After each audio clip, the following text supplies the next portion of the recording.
If you need to buy some passive RF components like SMA adapters, BNC to SMA adapters, or RF cables, chances are you're going to go on eBay and there you're going to see that you can get from China directly or from a distributor of Chinese components in US these parts for literally 1/10 of what the US made components cost or US brands cost.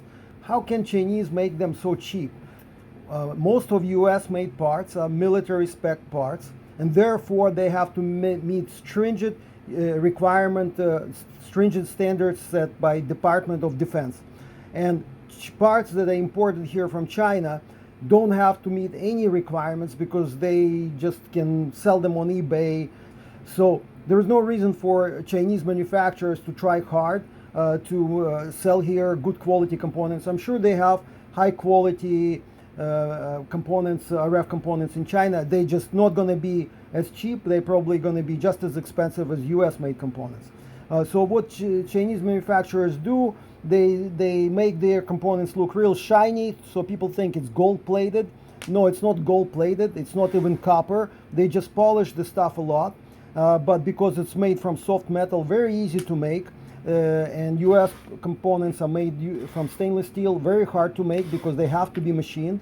And then they sell them for pennies on eBay, and you will discover why they are so cheap after you buy them and start using them, because you will have all kinds of problems. So to prove the point, we're gonna take a cable that's made in China for actually large American corporation, Emerson Corporation.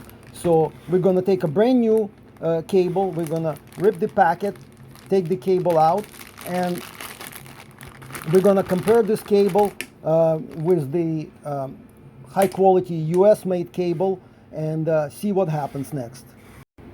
Okay, so we got lock pliers, we got the connector. Let's see, we adjusted lock pliers to roughly a little bit smaller opening than diameter of the connector, and we're gonna try to damage the connector by squeezing the lock pliers. Okay, so we just position the lock pliers right there on the outer rim of the connector, and then with one hand I'm gonna squeeze the pliers. Okay, and you see I'm squeezing it, and look how deformed the connector becomes with one hand. Okay, right there I closed it. See, the connector completely ruined. Okay, all right, now we will take US made Gore.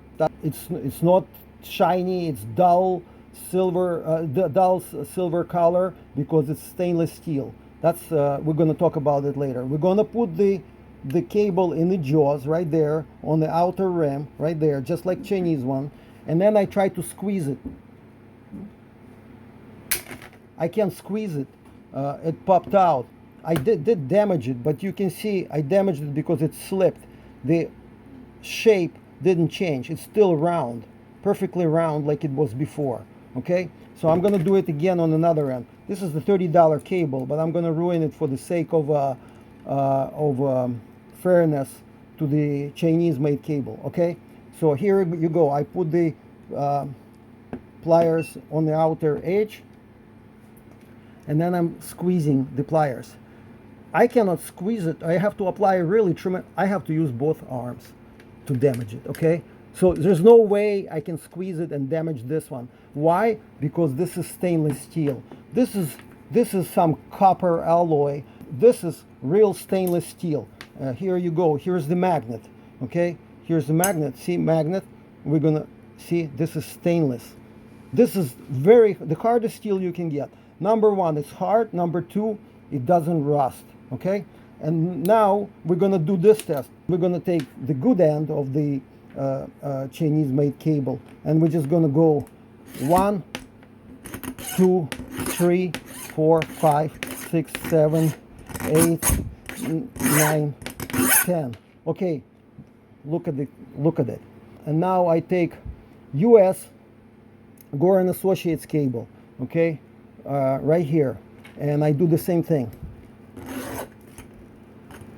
sounds different because it's very hard metal.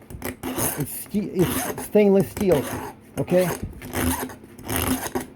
Okay, here you go. Okay, much less damage compared with how much I shaved off here. I don't know if you can see it really, but look at it. I took off probably more than a millimeter of Chinese connector, and Gore connector is okay. All right, so the same thing we can repeat with other parts. Here is, for example, a mini circuits amplifier that has a female SMA connector. Look how shiny it is. Oh, it's shiny, it means it's gold. No, not everything that shines is gold. This is actually trash. So we use termination. All right, here you go. Okay, perfectly fits. Now I just do go on to the file and I do 1, 2, and 3, and look, the connector is gone, literally gone. Okay, that's because this is not stainless steel connector, because this is some kind of a cheap alloy that's easy to machine, and that's why Mini Circuits uses it. That's why a lot of other people who don't have to do mil spec components or products use it. Okay, your router for Wi-Fi probably has one of those connectors. Now this is a different story. This is again mil spec Fairview microwave broadband RF termination. Look, the chain is not stainless. You see that, okay? But this is stainless. It's barely magnetic, okay, compared with the chain. So this is very hard, and I try to rub it to. Okay, it's practically the same. It is scratched, of course. This is the file, but it's okay. It's just a little bit scratched. It still will be okay. Will be working. All right. Here you go. And the same thing we're gonna do with this one.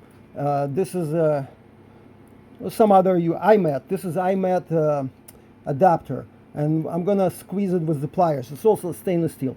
I cannot squeeze it with one hand. Okay, it's really hard. It's really hard. Unlike the Chinese thing, Chinese connector. Look, this is not hard. I put it here and I squeeze it. Boom. That's it. Connector is gone. Okay. So here you go. Here you go, folks. This is a proof.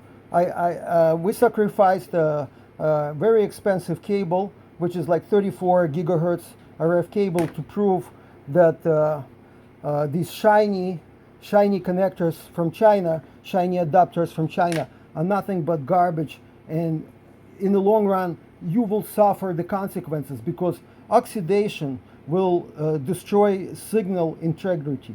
The rust will make it impossible for you to unscrew the connector, and the other thing is that this connector can easily be physically damaged, unlike these, because these are military spec US parts. Now you know why US parts are so much more expensive, because they're machined from stainless steel, not stamped at some bicycle factory in Shenzhen out of remnants of some plumbing piping or whatever they use there for this stuff. Okay, so that's it. Now you know what you're dealing with when you buy stuff on eBay from China for pennies on the dollar, as far as RF connectors are concerned.